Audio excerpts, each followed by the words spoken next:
Suka dengan video ini? Bantu channel ini terus berkarya dan berkembang. Klik tombol subscribe, supaya kamu tidak ketinggalan video terbaru. Juga jangan lupa tinggalkan like dan komen kamu di bawah ya.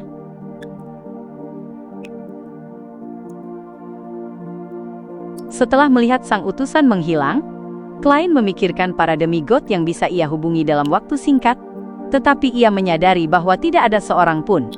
Yang bisa ia lakukan hanyalah mengalihkan perhatiannya pada apa yang harus ia lakukan selanjutnya.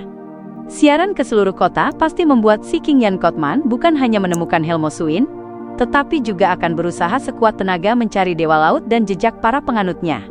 Akan sangat mudah terdeteksi jika aku pergi di tengah malam, jadi aku hanya bisa memilih untuk tetap di sini sampai fajar. Aku tidak bisa menaiki kapal itu besok.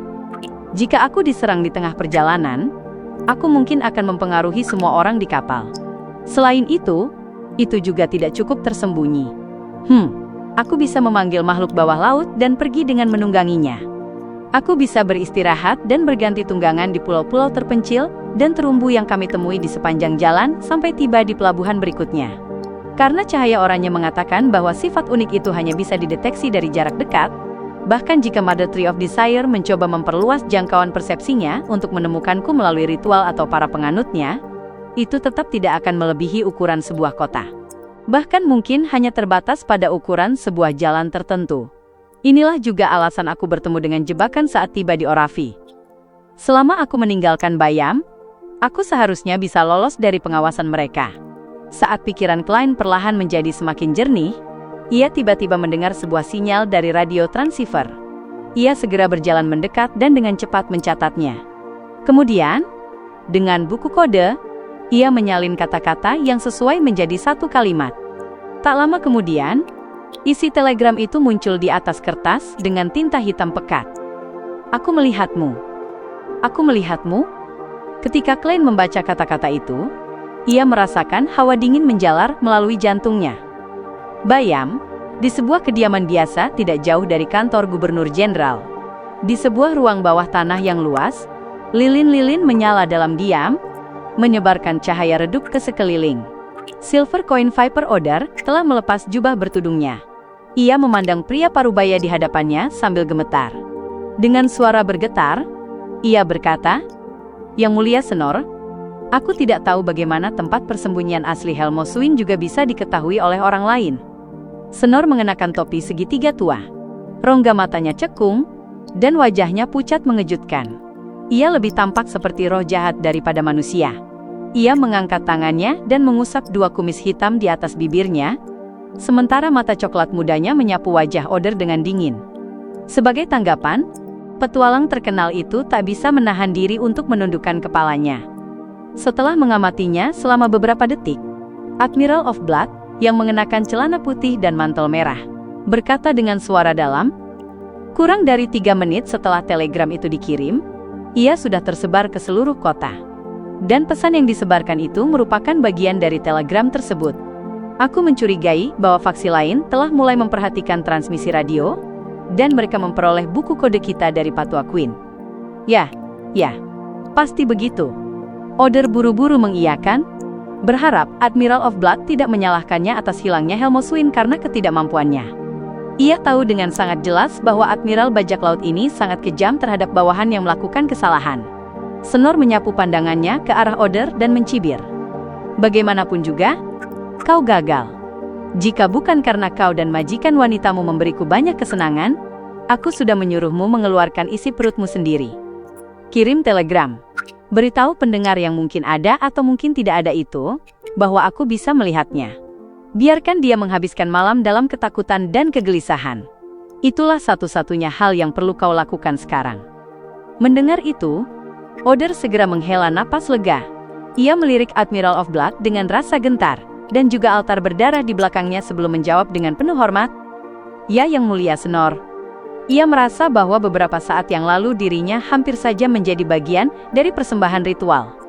Setelah Oder mundur keluar dari ruang bawah tanah, Senor menoleh untuk melihat altar yang dipenuhi kepala manusia, organ, anggota tubuh, dan darah. Ia berkata dengan sikap yang bahkan lebih hormat daripada bagaimana Oder memperlakukannya, "Yang Mulia Shanks, Apakah ritualnya berhasil? Ya, yang tersisa hanyalah menunggu Tuhan merespons. Suara dingin tanpa emosi terdengar dari tirai yang menjuntai di sekitar altar. Kemudian, tirai itu tampak seolah memiliki kehidupan saat ia menggulung ke kedua sisi, dengan mulus membentuk simpul sebelum jatuh di tengah altar. Sosok yang agak transparan muncul di sisi altar pada suatu saat. Kulitnya sedikit kecoklatan, dan kerutan di wajahnya membentuk lekukan yang dalam. Rambut putihnya yang menipis seperti daun di musim gugur, seolah-olah ia telah hidup dalam periode yang sangat lama. Dengan rendah hati ia menatap cahaya lilin dengan mata coklatnya. Senor tidak berani berkata apa-apa saat ia berdiri di samping Yang Mulia Shanks, menunggu perubahan apapun yang mungkin terjadi pada altar. Tiba-tiba, nyala lilin berubah menjadi berbagai macam warna. Setiap warna tampaknya sesuai dengan keinginan berbeda dari seorang pengamat. Kepala, organ, anggota tubuh, dan darah di altar bergerak dengan sendirinya saat mereka menumpuk bersama, membentuk keadaan seperti lilin yang meleleh. Tak lama kemudian, mereka membentuk sebuah pohon daging dan darah yang tidak terlalu tinggi. Permukaannya tidak rata, menyerupai cangkang kenari. Plup, plup, plup. Bagian dalam pohon daging dan darah itu tampaknya memiliki sebuah jantung yang berdetak dengan kuat. Ketika Senor hampir menyerah pada kebisingan itu, pohon daging dan darah itu tiba-tiba layu, membusuk menjadi cairan kental dan runtuh. Yang tersisa hanyalah sebuah bola kecil berwarna daging, lembab, dan lengket. Segera setelah itu, bola kecil itu menumbuhkan 4 anggota tubuh dan sebuah kepala, berubah menjadi makhluk humanoid seukuran telapak tangan. Wajahnya tidak memiliki mata, hidung, atau telinga, selain sebuah mulut kecil seperti lubang jarum. Dari mulutnya, kabut putih keabu-abuan menyembur keluar sebelum kembali berkumpul. Hal itu berulang beberapa kali tanpa henti. Tetua bernama Shanks dengan khusyuk dan penuh gairah melafalkan nama Mother Tree of Desire, lalu mengulurkan tangan untuk mengambil sosok kecil aneh itu. Tanpa suara, semua cahaya lilin padam. Tetapi bagi seorang Wraith yang memiliki penglihatan malam, hal itu tidak menghalangi mereka untuk melihat. Senor mengamati Shanks dan mendengar tokoh penting itu berkata dengan suara dalam, "Kita telah lama mempersiapkan ritual ini, dan anugerah Tuhan dapat membantu kita merasakan keberadaan target dalam jangkauan yang lebih luas. Selanjutnya, kita bisa menggunakan kacamata yang dibuat oleh Life School of Thought untuk menentukan lokasinya secara akurat." Saat berkata demikian, Shanks mengeluarkan sebuah monokel dari saku dalamnya. Benda itu tidak tampak berbeda dari monokel biasa, tetapi ia memancarkan kilau putih mutiara dalam kegelapan. "Yang Mulia Shanks, apa yang harus kita lakukan selanjutnya?" tanya Senor dengan hormat. Shanks yang penuh kerutan itu berpikir selama beberapa detik sebelum berkata, "Cari target setelah fajar. Jika ia memiliki pembantu yang kuat, kita akan memantaunya dan mencegahnya meninggalkan jangkauan deteksi kita. Lalu, kita akan dengan sabar menunggu kedatangan Yang Mulia Suah. Jika ia tidak memiliki penjaga dan dirinya sendiri lemah, maka kita akan langsung bertindak." Ketika mendengar kata Suah, sudut dahi Senor berkedut seolah hanya dengan menyebut nama tokoh penting itu saja, sudah membuatnya gelisah. Ia perlahan menarik napas dalam-dalam dan berkata, "Ya Yang Mulia Shanks." Setelah menjawab, Senor secara naluriah menyentuh kalung di dadanya. Kalung itu tampak terbuat dari perak murni, dan liontinnya terlihat seperti koin kuno. Klein, yang tidak banyak tidur sepanjang malam karena ketakutan setelah menerima telegram itu, segera mengorbankan koper, dompet, dan sebagian besar uang tunainya ke ruang misterius di atas kabut abu-abu saat fajar menyingsing. Setelah membersihkan jejaknya, ia pergi ke meja depan untuk check out. Ia menaiki kereta menuju perbatasan Bayam, meninggalkan kota, dan mendaki gunung seolah-olah ia hendak menuju sebuah pemakaman yang disiapkan untuk penduduk setempat.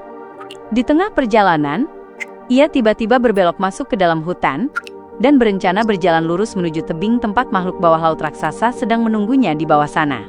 Burung-burung berkicau dan serangga berdengung di dalam hutan, sementara hewan-hewan kecil sesekali berlarian melintas. Klein berjalan cepat di atas tanah yang tertutup humus. Sepanjang jalan, ia melihat jamur yang tumbuh setelah hujan, kain sobek, serta sampah yang ditinggalkan penduduk Bayam setelah piknik. Segalanya tampak begitu tenang di bawah udara pagi yang segar. Sebuah daun melayang turun, dan Klein tanpa berhenti dengan mudah menghindarinya. Pada saat itu, kecepatan daun tersebut tiba-tiba meningkat dan membuat belokan mengejutkan, menempel di antara bibir dan hidungnya. Daun itu seperti telapak tangan orang dewasa yang mencengkeram mulut dan hidungnya dengan erat, membuatnya tidak bisa bernapas. Swoosh, swoosh, swoosh. Pohon-pohon di sekitarnya menjatuhkan cabang-cabangnya yang melesat ke arah Klein seperti anak panah tajam. Dan sampah yang tertinggal dari piknik itu pun memperoleh kehidupan sendiri. Mereka membentuk jaring kedap udara saat melayang mengurungnya.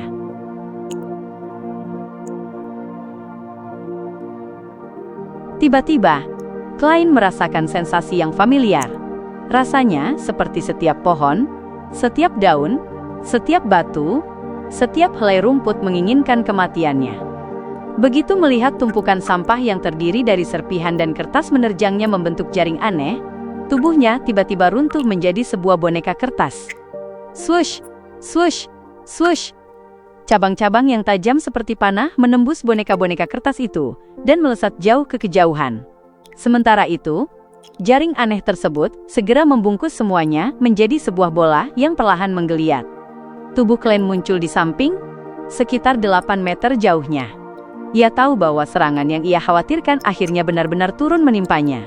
Ia tidak melakukan pengamatan apapun atau menunjukkan keraguan sedikit pun. Mengangkat telapak tangan kanannya, ia merogoh sakunya dan mengeluarkan harmonika milik sang petualang. Situasi yang ia hadapi membuatnya menyadari bahwa penyerangnya kemungkinan besar adalah seorang demigod dari Rose School of Thought.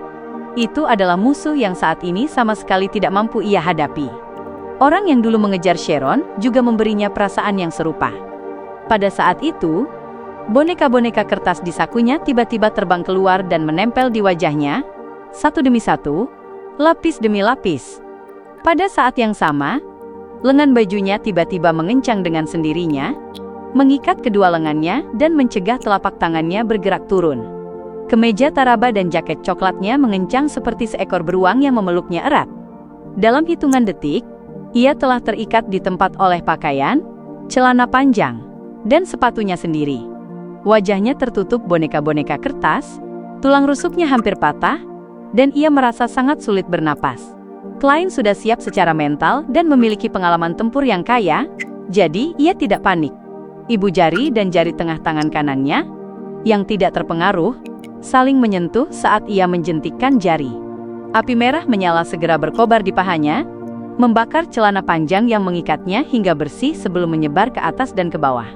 Memanfaatkan kesempatan itu, Klein menekuk lututnya dan melompat dengan sangat sulit, seperti bola meriam yang lemah yang jatuh ke tanah sesaat setelah diluncurkan, sambil menerjang ke arah kanan. Di udara, ia menjentikkan jarinya lagi.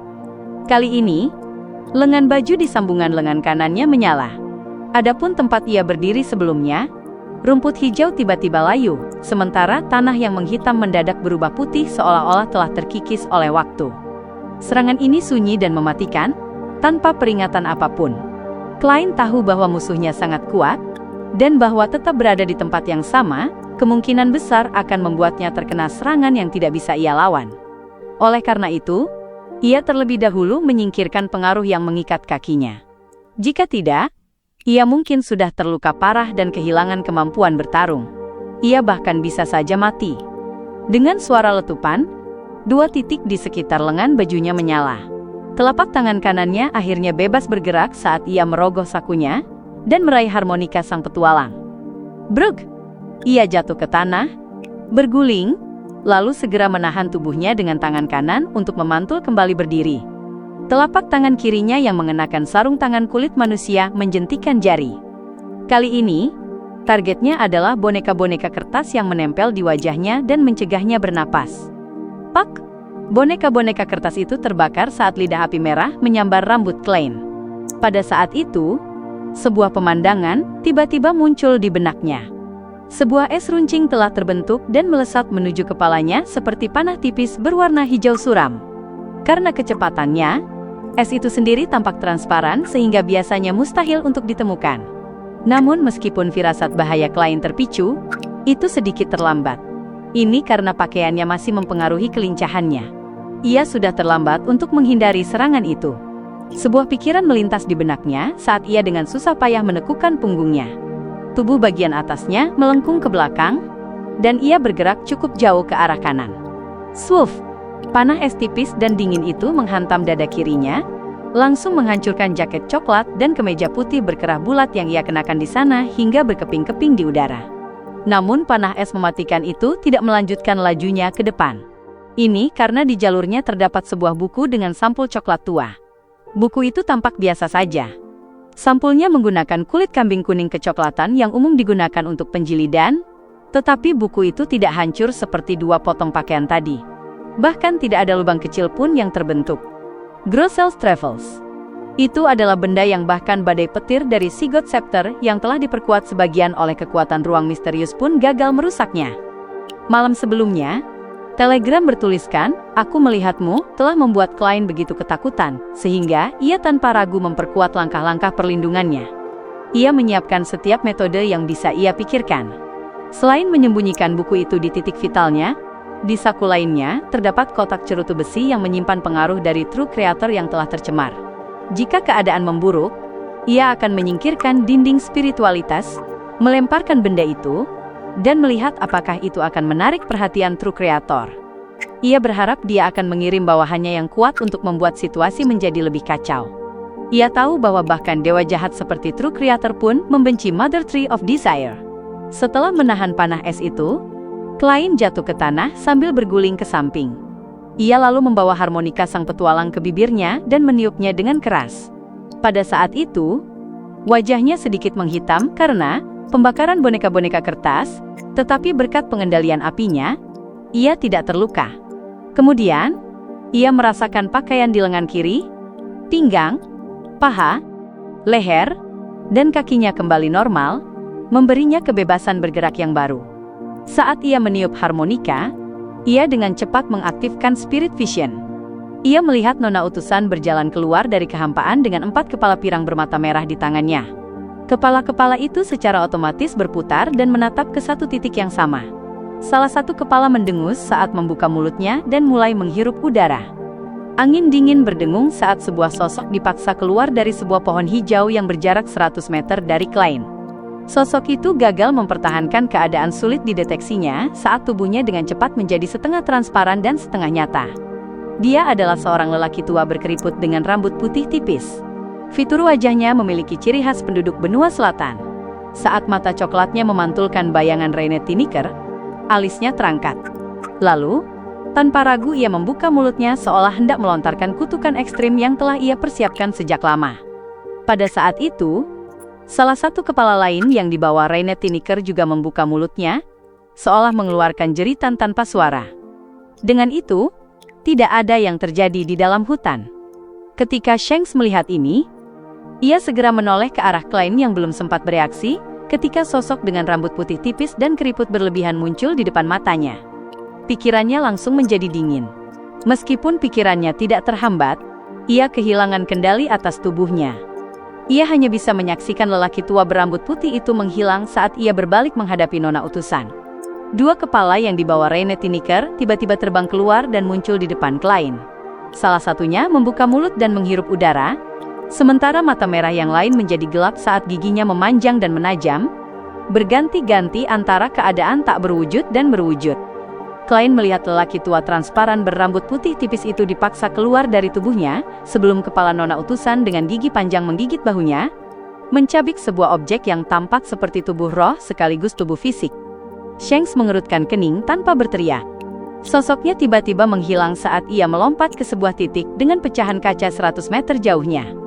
Setelah itu, ia tampak dikejar oleh tangan-tangan tak berbentuk dan musuh tak terlihat.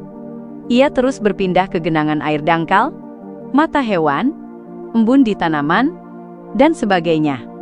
Akhirnya ia berhasil bernapas lega, sementara Klein masih merasa sedikit kaku dan dingin dari dalam keluar. Fiuh! Shanks memasuki dunia roh lalu keluar lagi.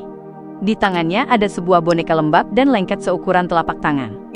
Wajah boneka itu hanya memiliki sebuah lubang saat ia menghirup dan menghembuskan kabut putih keabu-abuan yang terasa familiar bagi Klein. Shanks tidak ragu saat ia memasukkan boneka itu ke dalam mulutnya. Melihat ini, dua kepala lain milik Reinette Tiniker meninggalkan telapak tangannya dan, seperti sebelumnya, melesat menuju Shanks dengan kecepatan tinggi, tiba hampir seketika. Namun, Shanks sudah mulai berubah. Tubuhnya menjadi hitam sementara kulitnya mengerut dan air mulai merembes keluar. Rambut, alis, dan bagian lainnya mulai layu dan rontok. Setelah itu, anggota tubuhnya memanjang dan menipis. Hanya dalam 1 detik, Shanks tampak menyatu dengan boneka itu, berubah menjadi bayi raksasa hitam yang lembab dengan 4 anggota tubuh panjang dan kulit menggelembung yang mengerut. Mata, hidung, mulut, dan telinganya bergerak dari posisi semula ke tengah wajahnya seolah-olah berkumpul untuk membentuk organ yang benar-benar baru. Kulitnya, anggota tubuhnya, dan organ baru itu membawa rasa misterius dan kejahatan yang tak terlukiskan. Hanya dengan 1 pandangan saja membuat tubuh Klein, yang baru saja pulih dari rasa dingin, merasakan gatal yang luar biasa. Bintik-bintik merah menonjol dari kulitnya akibat gumpalan butiran halus. Matanya tanpa ragu merasakan rasa sakit yang menusuk. Ia secara naluriah menutupnya rapat saat air mata dipaksa keluar. Saat ia menenangkan diri dengan kogitasi dan membuka mata lagi, ia menyadari bahwa nona utusan dan demigod dari Rose School of Thought telah menghilang. Namun, intuisi spiritual Klein memberitahunya bahwa mereka berada di dekat sini. Mereka sedang bertempur sengit sambil bolak-balik antara dunia nyata dan dunia roh. Jatuhnya daun, goyangan rumput liar, pergerakan cacing, dan pelarian hewan liar, semuanya mewakili setiap bentrokan yang terjadi. Sambil berpikir cepat, Klein mengeluarkan death knell dan mengetukkan ibu jari kirinya 2 kali pada ruas pertama jari telunjuknya. Benang-benang tipis ilusi yang tak terhitung jumlahnya muncul di matanya, membuatnya dapat melihat objek yang biasanya tak terlihat oleh penglihatan normal atau bahkan spirit vision. 2 gumpalan sedang terbang di sekitarnya, dan kumpulan benang hitam padat yang saling terjerat itu adalah Reinette Tiniker dan demigod dari Rose School of Thought. Selain itu, Klein juga menemukan bahwa sebuah gumpalan benang hitam ilusi sedang dengan cepat mendekatinya. Ia berhenti dari waktu ke waktu untuk menghindari pertempuran sengit antara 2 demigod itu. Masih ada musuh lain, musuh yang bersembunyi di kejauhan menunggu hasilnya, tetapi belum memutuskan untuk ikut bertempur. Bagaimanapun juga, siapapun yang diam-diam mendekat dalam situasi seperti ini pasti musuh. Mata Klein bergerak sedikit saat ia mengokang death knell dan menurunkannya secara alami agar siap untuk serangan mematikan. Lalu ia berpura-pura seolah belum mendeteksi kumpulan benang hitam ilusi itu. Ia memasukkan telapak tangan kirinya ke dalam saku, mengambil sebuah koin emas, dan membiarkannya berputar di antara jari-jarinya seolah ia sedang melakukan ramalan. Ia melakukan ini untuk mengacaukan intuisi spiritual musuh yang mendekat. Setelah kehilangan boneka-boneka kertasnya, ini adalah satu-satunya metode yang ia miliki.